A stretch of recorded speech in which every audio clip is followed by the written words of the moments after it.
Hello everyone, welcome to ACE online. So pre recorded classes కోసం GATE కానీ, engineering services కానీ, SSC JE కానీ, జెన్కో కానీ, ఏపీపీఎస్సి ఏఈ కానీ, ఏడబ్ల్ఈ కానీ, టీఎస్పీఎస్సి ఏఈ కానీ, ఏడబ్ల్ఈ కానీ, ఇలాంటి ప్రీ రికార్డెడ్ క్లాసెస్ అన్నింటిని పర్చేస్ చేయాలనుకుంటే గూగుల్ ప్లే స్టోర్ నుంచి మన యాప్ అయినటువంటి ఏస్ ఆన్లైన్ యాప్ను డౌన్లోడ్ చేసుకొని మీకు ఏ కోర్సులో అయితే మీరు ఇంట్రెస్టెడ్ ఉన్నాడో ఆ కోర్సెస్ అన్నింటిని కూడా మీరు డెమో చూసుకొని మీకు పర్చేస్ చేసుకోవడానికి అవకాశం ఉంది. అలానే ఇంతకుముందు మనకి ఆండ్రాయిడ్ వర్షన్లోనే మన యాప్ అనేది అవైలబిలిటీ ఉంది. ఇప్పుడు డెస్క్టాప్ వర్షన్లో కూడా మన యాప్ అనేది అవైలబిలిటీలో ఉంది. ఆండ్రాయిడ్ ప్లస్ డెస్క్టాప్ వర్షన్లో అవైలబిలిటీ ఉంది. అలానే మీకు ఎప్పటికప్పుడు డౌట్స్ క్లారిఫై చేయడానికి కోసము మనకు ఫ్రెష్ చాట్ అనే యాప్ ద్వారా కూడా మీరు ఏవైనా క్వైరీస్ మమ్మల్ని అడగవచ్చు యాప్ ద్వారా. సో మేము ఈజీగా ఫ్యాకల్టీ మీ డౌట్స్ ఏవైతే ఉన్నాయో ఇన్ టైం లోపల క్లారిఫై చేస్తూ ఉంటారు. In case pre recorded classes కాబట్టి ఈ ప్రీ రికార్డెడ్ క్లాసెస్లో ఏ డౌట్స్ వచ్చినా కానీ నీకు ఆ డౌట్స్ క్లారిఫై చేయడానికి ఫ్యాకల్టీ ఆల్వేస్ అవైలబిలిటీలో ఉంటారు. డౌట్స్ కూడా క్లారిఫై చేసుకోవచ్చు మీరు. ఓకే, సో మన యాప్ పేరు ఏస్ ఆన్లైన్, మర్చిపోవద్దు. రైట్. సో నెక్స్ట్ మనకి కరెంట్ అఫైర్స్లోకి వెళ్తే ఫిబ్రవరి 4th ఎవ్రీ ఇయర్ మనం వరల్డ్ క్యాన్సర్ డేగా సెలబ్రేట్ చేసుకుంటాం. ఫిబ్రవరి 4th every year world cancer day. So 2000 ఇయర్లో మనకు డిక్లేర్ చేయడం జరిగింది వరల్డ్ క్యాన్సర్ డే. ఎందుకంటే క్యాన్సర్ పేషెంట్స్ గురించి అవేర్నెస్ దాని గురించి క్రియేట్ చేయడానికి ఏ డే యొక్క ముఖ్య ఆబ్జెక్టివ్ అయినా ఏముంటుందమ్మా, అవేర్నెస్ క్రియేట్ చేయడమే కదా.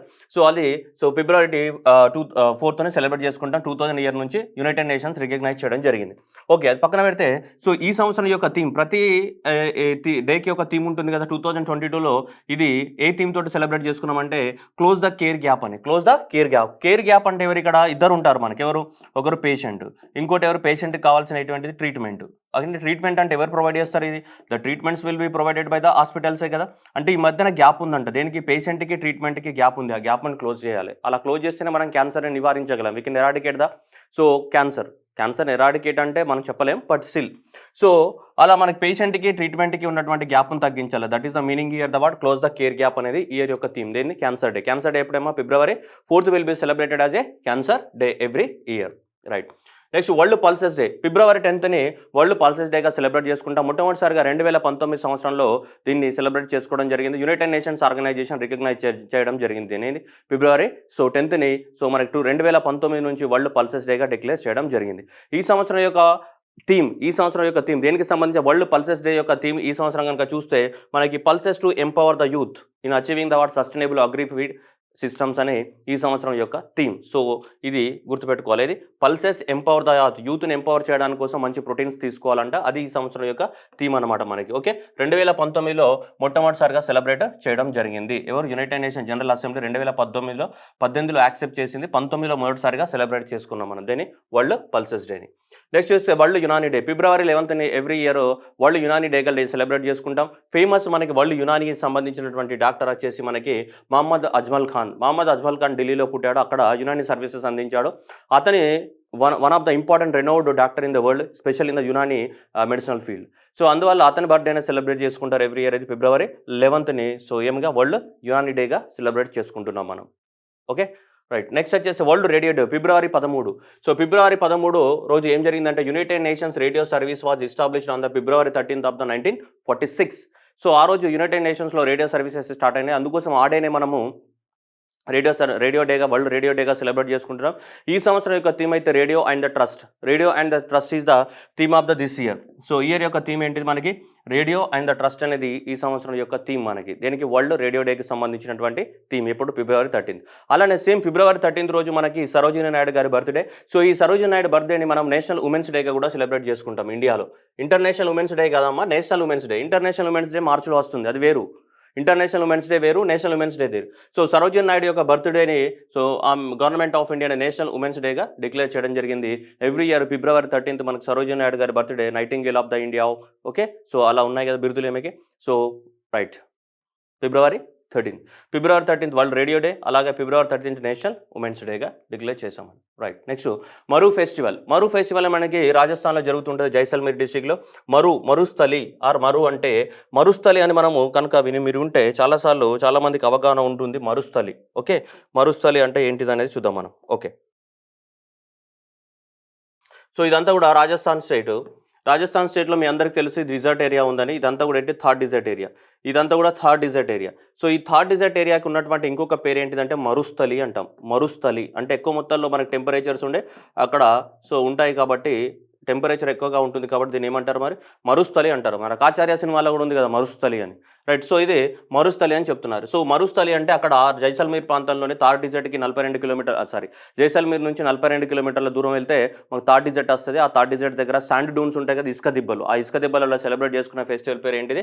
మరు ఫెస్టివల్ అనేది జరుగుతూ ఉంటుంది ఎవ్రీ ఇయర్. దీన్ని మరు ఫెస్టివల్ లేదంటే జైసల్మీర్ డిజర్ట్ ఫెస్టివల్ లేదంటే మరు ఫెస్టివల్ అనేది అక్కడ జరుగుతూ ఉంటుంది. మనకి ఎక్కువ మొత్తంలో అక్కడ కల్చరల్ అక్కడ ఉన్నటువంటి వాళ్ళ కల్చర్కి సంబంధించిన సెలబ్రేషన్స్ అనేటివి జరుగుతూ ఉంటాయి మనకి. ఓకే, సో ఏ రాష్ట్రంలో జరుగుతుందని అడుగుతుంటాడు. అట్లా ఇంకా ఇక్కడ ఒక ఇంపార్టెంట్ ఉంది, the golden city of the India ఏంటి మనకి? జైసల్మీర్, రైట్. నెక్స్ట్ వచ్చేసి బుక్స్ అండ్ ఆథర్స్ విషయానికి వచ్చేస్తే మనకి అటల్ బిహారీ వాజ్పేయి. సో అటల్ బిహారీ వాజ్పేయి పేరు మీద ఇక్కడ మీకు కనిపిస్తుంది ఎవరు? సాగరికా ఘోష్. ఎవరు? సాగరికా ఘోష్ అనే బయోగ్రఫీ రాయడం జరిగింది. ఎవరి బయోగ్రఫీ? సో మనకి అటల్ బిహారీ వాజ్పేయి గారి బయోగ్రఫీ రాయడం జరిగింది. ఎవరు? సాగరికా ఘోష్. సాగరికా ఘోష్. సో ఇది కూడా ఇంపార్టెంట్ బుక్ మనకి. అటల్ బిహారీ వాజ్పేయి యొక్క ఏంటిది బయోగ్రఫీ రాయడం జరిగింది సాగరికా ఘోష్, రైట్. నెక్స్ట్ వచ్చేసి UGC universities grant commission. So ఈయన జగదీష్ గారు ఇతని పేరు మనకి ఇక్కడ చూసాడు. ఇంతకుముందు JNU Jawaharlal Nehru university New Delhi. So Jawaharlal Nehru university New Delhi ఉన్నదానికి వైస్ ఛాన్సలర్గా పనిచేశాడు. ఇతను ఇప్పుడు ఏంటిదంటే ఆ వైస్ ఛాన్సలర్ నుంచి ఏమయ్యాడు మళ్ళీ ప్రమోషన్ ద్వారా, అంటే ప్రమోషన్ అంటే ఇంకా ఎక్కువ క్యాపబిలిటీ ఉంది కాబట్టి అతను యూనివర్సిటీ గ్రాంట్స్ కమిషన్ చైర్మన్గా అపాయింట్ చేయడం జరిగింది. ఎవరిని? జగదీష్ కుమార్ని. సో ఎవరైతే ఈ ఢిల్లీ జేఎన్యూకి సంబంధించిన వైస్ ఛాన్సలర్ ఉన్నాడో సో అతన్ని మనకి యూనివర్సిటీ గ్రాంట్స్ కమిషన్ చైర్మన్గా అపాయింట్ చేయడం జరిగింది. సో ఇతను జగదీష్ మనకి ఐఐటి మద్రాస్లో చదువుకోవడం జరిగింది, రైట్. సో మనకి important. So Mamidala Jagadesh, that is the chairperson of the university grants కమిషన్గా అపాయింట్ చేయడం జరిగింది. ఇంతకుముందు దేనికి? జేఎన్యూ వైస్ ఛాన్సలర్గా ఉండే. మరి ఇప్పుడు జేఎన్యూ వైస్ ఛాన్సలర్గా ఎవరు అపాయింట్ అయ్యారంటే ఈమె అపాయింట్ అయింది. ఎవరు? శాంతిశ్రీ ధూళిపూడి పండిత్. శాంతిశ్రీ ధూళిపూడి పండిత్ అనేది ఇప్పుడు Jawaharlal Nehru university. Okay, Jawaharlal Nehru technological కాదు, మన దిక్కుమాల ఇంజనీరింగ్ చదువుకున్నాం అది కాదు. Jawaharlal Nehru university, technological university కాదు, only Jawaharlal Nehru university. Okay, ఆ జవహర్లాల్ నెహ్రూ యూనివర్సిటీకి సంబంధించి ఎవరు? మనకి శాంతిశ్రీ ధూళిపూడి. శాంతిశ్రీ అపాయింట్ అయింది. ఇంతకుముందు ఎవరు ఉండే? జగదీష్ ఉండే. ఇతను యూనివర్సిటీ గ్రాంట్స్ కమిషన్ చైర్మన్గా వెళ్ళిపోయాడు. సో ఇదర్ ప్లేస్లో ఏమొచ్చింది మనకి? ఇప్పుడు శాంతిశ్రీ గారు రావడం జరిగింది. దేనికి సంబంధించి? యూనివర్సిటీ గ్రాంట్స్ కమిషన్కి చైర్మన్గా అతను జగదీష్ వెళ్ళిపోయిన తర్వాత ఇప్పుడు జవహర్లాల్ నెహ్రూ యూనివర్సిటీకి ఈమెని రీప్లేస్ చేశారు, వైస్ ఛాన్సలర్ ఆఫ్ ద ఈమె. ఇంతకుముందు ఎక్కడ మనకి ఈమె సావిత్రిబాయి పూలే యూనివర్సిటీ పూణేలో ఉంది. సో అక్కడ మనకి ఆమె ఆ యూనివర్సిటీలో పొలిటికల్ సైన్స్ లెక్చరర్గా వర్క్ చేస్తున్నారు. ఆమెని ఇప్పుడు జేఎన్యూ వైస్ ఛాన్సలర్గా చేయడం జరిగింది. అట్లాగే ఎన్సీఆర్టీ బుక్స్ అనేది మనకు చాలా famous. NCERT, national council for educational research. So Dinesh Prasad సగ్లానిని మనకి ఈ ఎన్సీఆర్టీ చైర్మన్గా అపాయింట్ చేయడం జరిగింది. ఇతను ఇంతకుముందు మనకి ఉత్తరాఖండ్లోని గార్వాల్ యూనివర్సిటీకి వైస్ ఛాన్సలర్ ప్రొఫెసర్గా పనిచేస్తున్నారు అక్కడ, గార్వాల్ యూనివర్సిటీ ఉత్తరాఖండ్. సో అక్కడ నుంచి తీసుకొచ్చి ఇతన్ని మనకి ఎన్సీఆర్టీ చైర్మన్గా అపాయింట్ చేయడం జరిగింది. ఎవరిని? దినేష్ ప్రసాద్. ఎవరైతే దినేష్ ప్రసాద్ ఉన్నారో సో ఎన్సీఆర్టీ చైర్మన్గా అపాయింట్ చేయడం. దినేష్ ప్రసాద్ని ఎన్సీఆర్టీ చైర్మన్గా, మనకి శాంతిశ్రీని జవహర్లాల్ నెహ్రూ యూనివర్సిటీ వైస్ ఛాన్సలర్గా, అలానే జగదీష్ గారిని మనకి దేనికి సంబంధించి యూనివర్సిటీ గ్రాంట్స్ కమిషన్ చైర్మన్గా అపాయింట్ చేయడం జరిగింది. ఈ 3 appointments very very important. So ఈ వీక్లో ఉన్న అపాయింట్మెంట్స్లలో చాలా ఇంపార్టెంట్ అపాయింట్మెంట్స్, ఇండియాలో ఎడ్యుకేషన్ సిస్టమ్ రెగ్యులేట్ చేసేటి ఇవి. ఇదొకటి, సో ఇదొకటి, ఇది మూడిట్లకు కొత్త వాళ్ళు అపాయింట్ అవ్వడం జరిగింది. Very important questions. Next, so కృషి నెట్వర్క్ అనేది ఒక చిన్న స్టార్టప్ కంపెనీ, అగ్రికల్చర్ సర్వీసెస్ అందించే ఒక చిన్న స్టార్టప్ కంపెనీ. ఇది మనకి ఐఐటి వాళ్ళు తయారు చేయడం జరిగింది. ఐఐటి ఖరగ్పూర్ వాళ్ళు స్టార్ట్ చేసినటువంటి ఒక చిన్న స్టార్టప్ కంపెనీ. ఈ స్టార్టప్ కంపెనీలోకి మనకి మీర్జాపూర్ హీరో మీ అందరికీ తెలుసు. మీర్జాపూర్ చూసిన వాళ్ళందరికీ కూడా మనకి పంకజ్ త్రిపాఠి, రైట్. ఇక్కడ మున్నాబాయ్ ఉన్నాడు. మున్నాబాయ్ వాళ్ళ ఫాదర్ ఎవరు? ఇక్కడ పంకజ్ త్రిపాఠి. సో ఈ పంకజ్ త్రిపాఠి ఆ స్టార్టప్లో కృషి నెట్వర్క్ అనే స్టార్టప్లో ఇన్వెస్ట్మెంట్ పెడుతున్నాడు. అలానే దానికి అంబాసిడర్గా అపాయింట్ చేయడం జరిగింది. ఎవరిని? పంకజ్ త్రిపాఠిని. ఓకే, సో ఇది ఎగ్జామ్లో వస్తుంది సార్ ఇలాంటివి అంటే. మనకి ఇతను వెరీ పాపులర్ స్టార్ అయ్యాడు మీర్జాపూర్ తర్వాత కాబట్టి ఆ పాపులారిటీని దృష్టిలో పెట్టుకుని ఎగ్జామ్లో రావడానికి ఛాన్సెస్ ఉంటాయి. కృషి నెట్వర్క్ ఇంపార్టెంట్ ఇక్కడ. ఇది స్టార్టప్ కంపెనీ. ఐఐటి ఖరగ్పూర్ వాళ్ళు స్టార్ట్ చేసినటువంటి ఏంటిది? అది స్టార్టప్ కంపెనీ. అక్కడ ఉన్నటువంటి చిన్న మనకి ఇక్కడ ఈ ఆశీష్ మిశ్రా అండ్ సిద్ధాంత్ భూమియా అని ఇద్దరు కలిసి ఐఐటి ఖరగ్పూర్లో స్టార్ట్ చేయడం జరిగింది ఈ స్టార్టప్ కంపెనీ. దేన్ని? కృషి నెట్వర్క్. నెక్స్ట్, జర్మనీకి సంబంధించిన German president Frank Walter Steinmeier. So ఈ ఫ్రాంక్ వాల్టర్ స్టెమిస్టర్ ఎవరైతే ఉన్నారో is appointed as a second term, మళ్ళీ రీఎలెక్ట్ అయిపోయినాడు. దేనికి? జర్మనీకి ప్రెసిడెంట్గా ఎలెక్ట్ అవ్వడం జరిగింది. Okay, so Walter Steinmeier. Next వచ్చేసి ఇక్కడ పేరు వెరైటీ ఉంది, ఇది టర్కీ. తను ఇస్తాంబుల్‌లో పుట్టడం జరిగింది. టర్కీకి సంబంధించిన ఇతని పేరు. సో, టర్కీ దేశానికి చెందించి చూడు ఏముంది ఇక్కడ ఇల్కర్ ఐసీ అనే పేరుంది. Is appointed as CEO MD of the Air India. So, Air India అని గవర్నమెంట్ ఆఫ్ ఇండియా చేతుల నుంచి చేతులు మారింది. టాటా వాళ్ళు కొనేశారు. సో, టాటా కంపెనీకి వెళ్ళిపోయింది మళ్ళీ ఎయిర్ ఇండియా అనేది. కాబట్టి ఆ ఎయిర్ ఇండియా అనేది టాటా వాళ్ళది కాబట్టి ఇప్పుడు ఆ ఎయిర్ ఇండియాకి ఎండీగా ఇతన్ని అపాయింట్ చేయడం జరిగింది. టర్కీకి చెందిన ఇతను ఎవరు ఇల్కర్ ఐసీ. సో, ఎవరు ఇల్కర్ ఐసీ అనే అతను మనకి ఎయిర్ ఇండియా సీఈఓ ఎండీగా అపాయింట్ అవ్వడం జరిగింది. సో, April 1 ఆఫ్ ద 2022 నుంచి సో ఇతను ఛార్జ్ తీసుకోబోతున్నాడు మనకి ఎయిర్ ఇండియాకి సంబంధించి. Okay, right. Next monetary policy every 2 మంత్స్కి ఒకసారి ఆర్బీఐ ఏం చేస్తామో మనకి మానిటరీ పాలసీని రివ్యూ చేస్తుంటుంది. మీ అందరికీ తెలుసు దాన్ని ఏమంటా bimonthly monetary policy review అంటాం. So bimonthly monetary policy review for every 2 మంత్స్కి ఒకసారి. So monetary policy committee meet అవుతుంది. మానిటరీ పాలసీ కమిటీలో ఎంతమంది ఉంటారు? 6 మెంబర్స్ ఉంటారు. మానిటరీ పాలసీ కమిటీకి చైర్మన్ ఎవరు ఉంటారు? Reserve bank of India governor will act as a chairman of the monetary policy committee. So ఆ మానిటరీ పాలసీ కమిటీలో ఉన్న 6 కలిసి నిర్ణయాలు తీసుకుంటారు. వేటి మీద నిర్ణయాలు తీసుకుంటారు? వీటిపైన రెపో రేట్ని పెంచాలన్నా పెంచకూడదా, రివర్స్ రెపో రేట్ని పెంచాలన్నా పెంచకూడదా, ఇలా ఓటింగ్ ప్రాసెస్ పైన తీసుకుంటారని మీ అందరికీ తెలుసు ఆ విషయం, రైట్. సో ఇప్పుడు మొన్న జరిగినటువంటి మానిటరీ పాలసీలో అంటే ఎప్పుడు మనకి మొన్న February 8, 9, 10 3 రోజుల్లో మానిటరీ పాలసీ రివ్యూ జరిగింది. సో ఈ మానిటరీ పాలసీ రివ్యూలో బై మంత్లీ మానిటరీ పాలసీ రివ్యూలో మనకి మన వాళ్ళు రేట్లు ఏం మార్చలేదు. ఆర్బీఐ అనేది రేట్లు ఏం మార్చలేదు. రెపో రేట్ అంతే ఉంది, అంతే పెట్టారు, 4 దగ్గరనే పెట్టారు. Reverse repo rate 3.5, marginal standing facility కూడా 4.25, బ్యాంక్ రేట్ కూడా 4.25, సిఆర్ఆర్ వచ్చేసి మనకి 4% అండ్ ఎస్ఎల్ఆర్ వచ్చేసి 18%. ఏ రేట్స్ కూడా ఏం మార్చలేదు. ఈవెన్ రిజర్వ్స్ మార్చలేదు, ఈవెన్ రేట్స్ కూడా మార్చలేదు. సో ఇంకా 2 నెలలు అంటే ఈ ఫిబ్రవరి కానీ నెక్స్ట్ మార్చ్ కానీ ఇవే ఉంటాయి. మళ్ళీ నెక్స్ట్ ఏప్రిల్లో 2 మంత్స్కి ఒకసారి కదా, కాబట్టి మళ్ళీ April 8, 9, 10 అప్పుడు రివ్యూ జరుగుతుంది. అప్పటి వరకు ఇవే ఉంటాయి మనకి, ఓకేనా. సో ఇవే రేట్స్ ఉంటాయి. Repo rate, reverse repo rate ఏం మార్చలేదు. Same will be continue till the next 2 months, right.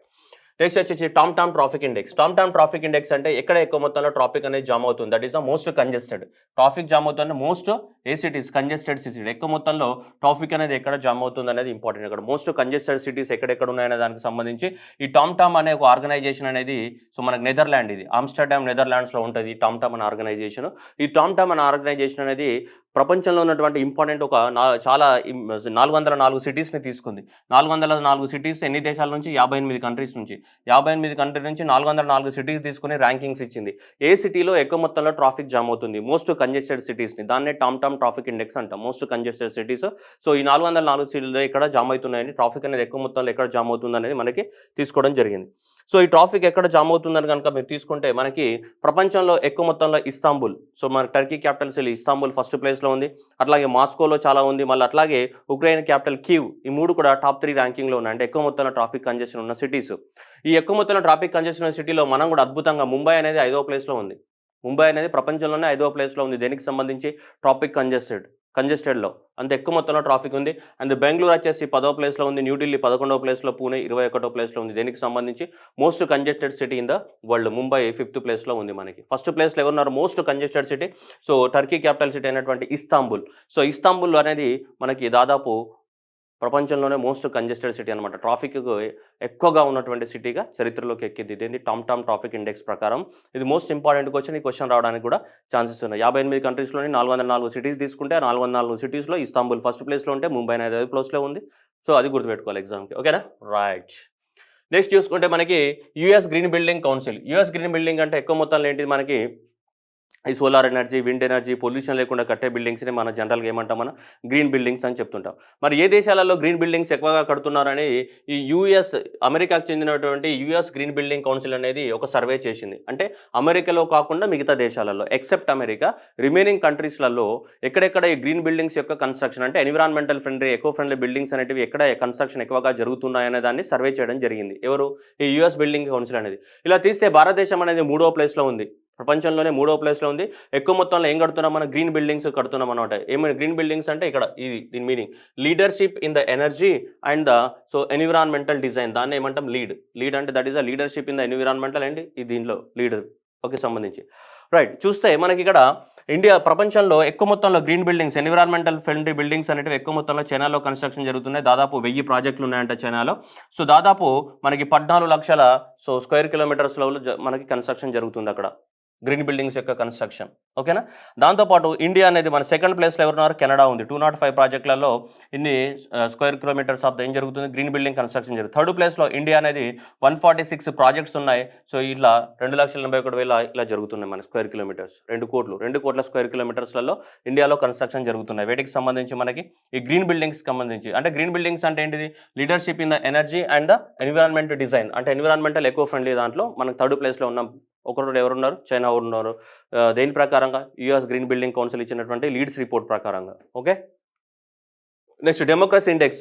ప్రజాస్వామ్యం మాట్లాడడానికి హక్కులు ఉన్నాయా లేవా దానికి సంబంధించి డెమోక్రసీ, ఏ దేశంలో మనకి డెమోక్రసీ ఎక్కువగా ఉంది అనే దానిపైన డెమోక్రసీ ఇండెక్స్ అనేది ఫస్ట్ టైం మనకి 2006 నుంచి ప్రిపేర్ చేస్తున్నారు.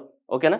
సో ఇది ఈ డెమోక్రసీ ఇండెక్స్ని ప్రిపేర్ చేసే వాళ్ళు ఎవరు అంటే ద ఎకనామిక్స్ ఇంటెలిజెన్స్ యూనిట్ అనేది వీళ్ళు రిలీజ్ చేస్తారు మనకి ఇది ఎవ్రీ ఇయర్. ఎవరు? ద ఎకనామిక్స్ ఇంటెలిజెన్స్ యూనిట్ అనే వాళ్ళు ఈ డెమోక్రసీ ఇండెక్స్ని ఎవ్రీ ఇయర్ ప్రిపేర్ చేస్తారు. అలా 2006 నుంచి ఇండెక్స్ని ప్రిపేర్ చేస్తూనే ఉన్నారు. ఓకే, సో అయితే టోటల్గా 167 కంట్రీస్ని తీసుకొని ప్రిపేర్ చేయడం జరిగింది. ఇండియా అనేది 46వ ర్యాంక్లో ఉంది with score of the what 6.9. దేనిపైన తీసుకుంటారు వీళ్ళు? ఆ దేశంలో ఎలక్షన్స్ ఎలా జరుగుతున్నాయి, ఆ దేశంలో ప్లూరాలిజం అంటే మనకి డిఫరెంట్ ఒపీనియన్స్కి ఎంత వాల్యూ ఉందని, and functioning of the government కానీ, అండ్ ద పొలిటికల్ పార్టిసిపేషన్ కానీ, పొలిటికల్ కల్చర్ కానీ, సివిల్ లిబర్టీస్ కానీ, ఇవన్నీ ఫ్యాక్టర్స్ని తీసుకొని మనకి ఇండెక్స్ ప్రిపేర్ చేయడం జరుగుతుంది. ఇవన్నీ గుర్తుపెట్టుకోవాలా సార్ ఎగ్జామ్ కంటే? అవసరం లేదు, జస్ట్ ఇది గుర్తుపెట్టుకోవాలి. ఈ ఇండెక్స్ ఎప్పుడు స్టార్ట్ అయింది, ఎవరు స్టార్ట్ చేశారు, ఎవరు ఇండెక్స్ని ప్రిపేర్ చేస్తారన్నది గుర్తుపెట్టుకోవాలి. ఇవే ఏ ఫ్యాక్టర్స్ మీద ప్రిపేర్ చేస్తారనేది మనకు అవసరం లేదు. ఓకే, ఈ అన్ని ఫ్యాక్టర్స్ మీద ప్రిపేర్ చేస్తారు. మన ఇండియా ఎన్నో ర్యాంక్లో ఉంది? 46వ ర్యాంక్లో ఉంది. ఎంత స్కోర్ తోటి? 6.91. 6.91 తోటి ఇండియా అనేది మనకి డెమోక్రసీలో మనకి ఎన్నో ర్యాంక్లో ఉంది? 46వ ర్యాంక్లో ఉంది మన ఇండియా అనేది. 167 దేశాలలో 46వ ర్యాంక్లో ఉన్నాం మనం. ఎన్నిట్లలో అట్లా ఉంటుంది మనతోటి. మరి ఎంత? 46. సో 46వ ర్యాంక్లో ఉంది. దేనితోటి? 167 తోటి. రైట్. సో అలా మనకి ఎలక్ట్రల్ ప్రాసెస్ లోపల చూసుకుంటే ఇంత స్కోర్ ఉంది మనకి. Functioning, political participation, civil liberties, political, ఇంత 10 మార్కులకి ఇంత వచ్చినాయి మన మొహానికి. ఓకే, ఓవరాల్గా స్కోర్ ఎంత వచ్చింది? 46లో ఉన్నాం మనం. 6.91 తోటి 46. ఇక అసలు దిక్కుమాలిన దేశాలు ఏమున్నాయంటే అసలు డెమోక్రసీ లేవాట ఆడ. ఏమి అంటూ ఉన్నాయంటే ఆఫ్ఘనిస్తాన్ 7వ ఉంది, 0.3 తోటి అట్టాడుగున 167వ స్థానంలో ఉంది. ఏముంది ఆడ? తాలిబాన్ వాడు వస్తాడు, పొడుస్తాడు, పీక్తాడు, కథ.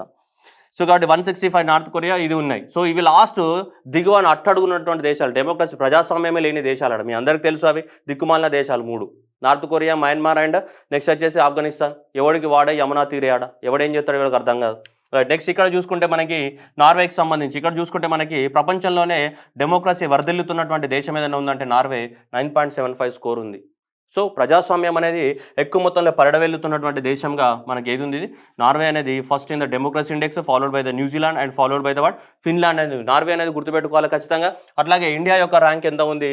మేరా మారా భారత్ మహాన్ అని చెప్పుకుంటావు కదా గొప్పగా. ఎంత ర్యాంక్ ఉంది? 46వ ర్యాంక్లో ఉంది. మరి ఏది ప్రజాస్వామ్యం ఎక్కడుందో మరి వెతుక్కోవాలి మనం. Okay, right. సో ఇది మనకి డెమోక్రసీ ఇండెక్స్కి సంబంధించినటువంటి story. So economic intelligence unit వాళ్ళు పబ్లిష్ చేస్తారు ఎవ్రీ ఇయర్ 2006 నుంచి మనకి. ఇది డెమోక్రసీ ఇండెక్స్ నుంచి. ఓకేనా? రైట్. ఎవరున్నారు ప్రపంచంలో 1వ ప్లేస్లో? నార్వే. లాస్ట్ ప్లేస్లో ఆఫ్ఘనిస్తాన్. ఇండియా 46వ ర్యాంక్. ఎన్ని కంట్రీస్ టోటల్? 167. ఎవరు ప్రిపేర్ చేస్తారు? ఎకనామిక్ ఇంటెలిజెన్స్ యూనిట్ వాళ్ళు ప్రిపేర్ చేస్తారు. ఓకే, యాద్ రఖ్నా బేటా ఇస్కో, ధ్యాన్ సే. Right. Next world oil outlook 2021. So world oil outlook అనేది ఎవరు రిలీజ్ చేస్తారు మనకి? ఇది ఒపెక్ అనేది ఆర్గనైజేషన్ రిలీజ్ చేస్తుంది. దీని యొక్క హెడ్ క్వార్టర్ వియన్నా, ఆస్ట్రియాలో ఉంటుంది. Organisation for the what petroleum exporting countries OPEC. 13 దేశాలు ఉంటాయి. ఈ 13 దేశాల గ్రూప్ని మనం ఒపెక్ కంట్రీ అని చెప్తుంటాము, ఒపెక్ కంట్రీస్ అని చెప్తుంటాం మనం. ఎక్కడ ఉంటుంది దీని యొక్క హెడ్ క్వార్టర్? వియన్నా, ఆస్ట్రియాలో ఉంటుంది. దీని యొక్క హెడ్ క్వార్టర్ వచ్చేసి మనకి వియన్నా, ఆస్ట్రియాలో ఉంటుంది. మన ఇండియాలో ఒక రోజుకి demand 11 million barrels per day by the 2045. 2040 నాటికి ఇంత పెట్రోల్కి, డీజిల్కి డిమాండ్ ఉండబోతుందట ఇండియాలో. ప్రస్తుతానికి ఎంత? $4.9 మిలియన్ పర్ డే ఉంది. ఒక రోజుకి approximately 5 million barrels per day. 5 million barrels per day petrol, diesel consumption జరుగుతుంది ఇండియాలో. అదే 2040 నాటికి దాదాపు 11 మిలియన్ బ్యారెల్స్కి రీచ్ అవుతుంది అని చెప్పేసి వరల్డ్ ఆయిల్ అవుట్లుక్ 2021 రిపోర్ట్ చెప్తుంది, which was prepared by the what organisation for the petroleum exporting countries వాళ్ళు ప్రిపేర్ చేసిన రిపోర్ట్ ప్రకారము. ఓకేనా? Yes. Okay. Next aspirational districts. Aspirational districts అనే ప్రోగ్రామ్ అనేది మనకి నీతి ఆయోగ్ అనేది స్టార్ట్ చేయడం జరిగింది ఏ ఇయర్లో? 2018 సంవత్సరంలో. ఆస్పిరేషనల్ డిస్ట్రిక్ట్స్ అంటే ఏంటిదంటే most backward districts of the India అని దాని అర్థం. మరి బ్యాక్వర్డ్ అంటే వాడు ఇంకా ఫీల్ అవుతాడు కదా, మన హార్ట్ అవుతుంది, ఫీలింగ్స్ ఫిల్టర్ అయితే, కన్నీళ్ళు వోల్టైల్ అవుతాయి. అందుకని చెప్పేసి ఊరికి ఏమైనా బ్యాక్వర్డ్ అంటే వాడు ఫీల్ అవుతాడు కదా. అందుకని చెప్పేసి బ్యాక్వర్డ్ కాదురా బాబు అని చెప్పి బ్యాక్వర్డ్ అనే పేరు తీసేసి ఏం తీసాం, ఆస్పిరేషనల్ డిస్ట్రిక్ట్స్. అంటే నువ్వు ఆస్పైర్ అవ్వాలరా, రే నువ్వు గ్రో అవ్వాలి అని దాని మీనింగ్. అందుకని చెప్పేసి బ్యాక్వర్డ్ అనే పేరు తీసేసి ఏం తీసుకొచ్చాం, ఆస్పిరేషనల్ డిస్ట్రిక్ట్స్ అని తీసుకొచ్చాం. సో దీని మీనింగ్ ఏంటిదంటే బాగా వెనుకబడిన జిల్లాలు. అలా 112 జిల్లాలు బాగా వెనుకబడ్డాయి. సో వాటిని మోస్ట్ అండర్ డెవలప్డ్ డిస్ట్రిక్ట్స్ అని 112. వాటిన్నిటిని ఏం చేయాలి, బాగా డెవలప్మెంట్ చేయాలని చెప్పేసి గవర్నమెంట్ అనేది ఈ ప్రోగ్రామ్ని స్టార్ట్ చేసింది. ఏంటి, ఆస్పిరేషనల్ డిస్ట్రిక్ట్స్ని స్టార్ట్ చేసింది 2018లో. ఎవరు, నీతి ఆయోగ్ అనేది. వెనుకబడిన 112 జిల్లాలను ఏం చేయాలి, మంచి స్థాయికి తీసుకురావాలని తీసుకొచ్చారు. వీటికి సంబంధించినటువంటి ఒక 49 కీ పర్ఫార్మెన్స్ ఇండికేటర్స్ మీద ర్యాంకింగ్స్ ఇస్తూ ఉంటారు. దేంట్లో ఇంప్రూవ్ అయ్యారు, దేంట్లో ఇంప్రూవ్ అవ్వలేదు అని చెప్పేసి ర్యాంకింగ్స్ ఇస్తుంటారు. అయితే ఇప్పుడు ఈ ఆస్పిరేషనల్ డిస్ట్రిక్ట్స్లో ర్యాంక్స్ ఇచ్చారు. వేటికి సంబంధించి, ఒక ఫీల్డ్కి సంబంధించి. ఈ ఫీల్డ్ ఏది, అగ్రికల్చర్ కానీ వాటర్ రిసోర్సెస్ సెక్టార్ ఉంది కదా. ఈ అగ్రికల్చర్ వాటర్ రిసోర్సెస్ సెక్టార్లో ఈ 112 జిల్లాలలో ఏ జిల్లాలు బాగా పర్ఫార్మెన్స్ ఇచ్చాయట అంటే వాళ్ళు మంచిగా డెవలప్ అయ్యారనమాట. దానికి సంబంధించి అంటే మనకి ఒరిస్సాలోని మల్కాన్గిరి డిస్ట్రిక్ట్ అనేది మనకి ఫస్ట్ ప్లేస్లో ఉంది. దేనికి సంబంధించి, అగ్రికల్చర్ ప్లస్ వాటర్ రిసోర్సెస్కి సంబంధించి మోస్ట్ ఇంప్రూవ్డ్ డిస్ట్రిక్ట్స్లో. ఏది, ఆ 112 మోస్ట్ ఇంప్రూవ్ డిస్ట్రిక్ట్స్ ఏవైతే ఉన్నాయో దాంట్లో మోస్ట్ ఇంప్రూవ్డ్లో ఇది మొదటి ప్లేస్లో ఉంది, మల్కాన్గిరి ఒరిస్సా. అండ్ నెక్స్ట్ వచ్చేసి ఛత్తాపూర్ మధ్యప్రదేశ్, అండ్ బారాముల్లా జమ్మూ కాశ్మీర్, రామ్గఢ్ జార్ఖండ్, అండ్ బెగుసరాయి బీహార్. ఈ జిల్లాలన్నీ టాప్ 5లో ఉన్నాయి. 5 గుర్తుపెట్టుకోవాలంటే అవసరం లేదు, ఒకటి ఫస్ట్ చాలు మనకి. దేనికి సంబంధించి, 112 ఆస్పిరేషనల్ డిస్ట్రిక్ట్స్లో ఏ ఫీల్డ్లో అమ్మ, అగ్రికల్చర్ అండ్ వాటర్ రిసోర్సెస్కి సంబంధించి అత్యధికంగా ఇంప్రూవ్మెంట్ జరిగినటువంటి జిల్లాలో మొదటి ప్లేస్లో మల్కాన్గిరి ఉంది. ఎక్కడి నుంచి, ఒరిస్సా నుంచి. అది ఎగ్జామ్కి గుర్తుపెట్టుకోవాలి. ఓకేనా అమ్మ, గుర్తుపెట్టుకోవాలి. ఎవరు, నీతి ఆయోగ్ వీటిని సపోర్ట్ చేస్తుంటుంది 112 జిల్లాలని. ఎప్పుడు స్టార్ట్ అయింది ఇది, 2018లో స్టార్ట్ అయింది. Okay, right. నెక్స్ట్ చూసుకుంటే modernisation of the police force. ఇంకా మనం పోలీస్కి పోతే ఆ పోలీసులలో ఆడ పేపర్ ఉండదు, పెన్ ఉండదు, ఏముండదు, ఇంకా ట్యాబ్లు ఉండవు, అంతా ఏదో అవుడేటెడ్ టెక్నాలజీ వాడుతూ ఉంటారు. అందుకని చెప్పేసి గవర్నమెంట్ ఆఫ్ ఇండియా 2021 నుంచి 2025 ఈ 5 సంవత్సరాల పీరియడ్ కోసము మనకి మోడర్నైజేషన్ ఆఫ్ ద పోలీస్ ఫోర్స్ని మోడర్నైజేషన్ చేయడానికి 26,000 కోట్లతోటి మనకి మోడర్నైజేషన్ ఆఫ్ ద పోలీస్ ఫోర్స్కి మన గవర్నమెంట్ ఆఫ్ ఇండియా స్కీమ్ని స్టార్ట్ చేసింది. That is the entire modernisation of the police forces in India. దానికోసం మనకి ఎంత, 26,000 కోట్లు. దీంతో ఏం చేయాలి, maintain the internal security, law and order కానీ, next adoption of the modern technology by the police కానీ, assisting the narcotics control and strengthening of the criminal justice system in India. So ఇట్లాంటివన్నీ కూడా మాడిఫికేషన్ చేసుకోవాలి మనకి. Okay, కోర్టుకు వెళ్ళామనుకో, court case నడుస్తుందనుకో, అది ఏడుందో నీకు తెలవాలంటే ఎట్లా, కోర్టుకు అని వెతుకుతావా, పేపర్లను వెతుకుతావా, లాయర్ గారు దొరకడు, ఎవరు దొరకడు, పోయి ఇంటికి వచ్చి తిరిగి మళ్ళీ పడుకుంటావు. అట్లా కాకుండా మనకు ఆన్లైన్లోని కేసు ఎక్కడుంది, కేసు యొక్క రిజిస్ట్రేషన్ అయితే ఎక్కడ ఉంది, అవన్నీ కనిపిస్తున్నాయి ఈ రోజులలో. ఎందుకు అంటే అంతా ఆన్లైన్లో అయిపోయింది కాబట్టి లాయర్ గారు కూడా అవద్దని చెప్పడానికి ఉండదు. నేను కేసుకైనా కోర్టుకైనా నీ కేసు వాదించిన అంటే ఆడ ఆన్లైన్లో ఉంటుంది, నువ్వు పోయినావా లేదా అనేది. సో అలా అన్నీ కూడా ఏం చేయాలి మనం, ఆన్లైన్లో మొత్తం modernisation of the police system అంటే ఇక మీకు అందరికీ తెలుసు, మోడర్నైజేషన్ అంటే ఏంటి, లేటెస్ట్ టెక్నాలజీ వాడడమే కదా. సో దానికోసం మనకి రాష్ట్ర ప్రభుత్వాలన్నిటికీ కూడా మనకి 26,000 కోట్లను అందిస్తుంది అనమాట. అన్ని రాష్ట్రాలకు కలిపి మీరు మీ రాష్ట్రాలలో ఏం చేయండి, ఓవర్ యాక్షన్ చేయకుండా ఈ టెక్నాలజీ వాడి జనాలకి మంచి సర్వీస్ చేయండి అని చెప్పి. Okay, next Gumti river. So ఈ గుమ్తి రివర్ అనేది మనకి త్రిపురలో జన్మిస్తుంటుంది. త్రిపురలోని దుమూరు. సో త్రిపురలోని దుమూరులో జన్మించినటువంటి రివర్ పేరు ఏంటిది, ఇది ఇక్కడ నుంచి. సో యహా సే ఆరే పూరా ఏ త్రిపుర సే. సో ఈ త్రిపుర నుంచి వచ్చేసే రివర్ పేరు ఏంటిది మనకి, గుమ్తి రివర్. కొన్నిసార్లు గుమ్తి అంటారు, రకరకాలుగా ఉన్నాయి మనకి. So Gumti river. ఓకేనా, ఈ గుమ్తి రివర్. సో ఈ గుమ్తి రివర్ అనేది మళ్ళీ ఎక్కడ పోతుంది, కింద ఉన్నటువంటి బంగ్లాదేశ్లోకి పోతుంది. ఈ బంగ్లాదేశ్లో ఇక్కడ మనకు అస్సాం నుంచి వచ్చే రివర్ పేరు ఏంటిది, బ్రహ్మపుత్ర రివర్. ఓకే, ఇక్కడ ఉత్తరప్రదేశ్ నుంచి వచ్చే రివర్ ఏంటిది, గంగా రివర్. మీ అందరికీ తెలుసు ఏంటిది, గంగా రివర్. గంగా రివర్ని బంగ్లాదేశ్లో ఏమంటాం, పద్మక్క అని పిలుస్తాం. ఏమంటాం, పద్మా రివర్ అంటాం. గంగా రివర్ని బంగ్లాదేశ్లో ఏమంటాం, పద్మా రివర్ అంటాం. అదే ఇండియాలో ఈ రివర్ని బ్రహ్మపుత్ర రివర్ అంటాం. అదే బంగ్లాదేశ్లోకి ఎంట్రీ అయిన తర్వాత బ్రహ్మపుత్ర రివర్ని ఏమంటామమ్మా మనం, జమునా రివర్ అంటాం. మీ అందరికీ తెలుసు, బ్రహ్మపుత్రాన్ని బంగ్లాదేశ్లో ఏమంటాం, జమునా రివర్ అని. గంగా రివర్ని ఏమంటాం, పద్మా రివర్ అంటాం. ఈ రెండు కలిసిపోయిన తర్వాత ఏవి, ఈ జమునక్క, పద్మక్క రెండు కలిసిపోయిన తర్వాత కొత్త రివర్ పేరు ఏమంటాం మనం, మీ అందరికీ తెలుసు, అది కూడా చదువుకున్నాం మనం చాలాసార్లు. ఆ రివర్ పేరు ఏమంటాం, మేఘనా రివర్ అంటాం. ఏమంటాం, మేఘనా రివర్ అంటాం. సో ఈ గోమతి రివర్ ఏదైతే ఉందో ఇది త్రిపురలో జన్మించి ఫైనల్గా వచ్చేసి బంగ్లాదేశ్లో వచ్చేసి ఈ రివర్లో జాయిన్ అవుతుంది. ఏ రివర్లో, సో మేఘనక్కను మీట్ అవుతుంది ఇది. సో ఓకే, సో మేఘనా రివర్లో జాయిన్ అవుతుంది. ఏ రివర్, గోమతి రివర్. ఓకేనా. సో ఇది మనకు స్టోరీ. బ్రహ్మపుత్ర రివర్ని జమున అని, ఈ గంగాని పద్మ అని అంటాం మనం, మీ అందరికీ తెలుసు. సో జమునక్క పద్మక్క జాయిన్ అయితే ఏమైంది మనకి, సో మేఘనా రివర్ ఫామ్ అవుతుంది. సో ఈ మేఘనా రివర్ లోపల వచ్చి ఇది జాయిన్ అవుతుంది. అంటే ఇది ట్రిబ్యూటరీ ఆఫ్ ద మేఘనా రివర్ అని చెప్పాలి. ఏది, గుమ్తి రివర్ అనేది. Right, okay. బాగానే ఉంది ఇంతవరకు ముచ్చట.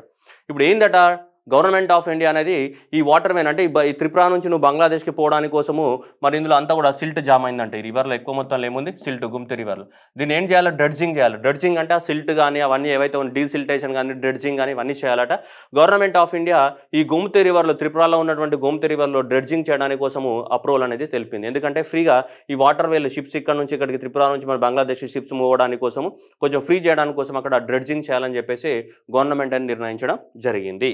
ఓకేనా. సో అదే ఇప్పుడు ఇక్కడ మనం మాట్లాడుతున్నాం. ఇది గోమతి రివర్ ఎందుకు న్యూస్లో ఉంది అంటే, సో 24 కోట్ల రూపాయలని గవర్నమెంట్ అనేది కేటాయించడం జరిగింది. దేనికోసం, that is the dredging of the what Gomti river. Okay, నేను ఇక్కడ గోమతి అని రాసి ఇక్కడ గుమ్తి అని రాసా, రెండు ఒకటే అమ్మ.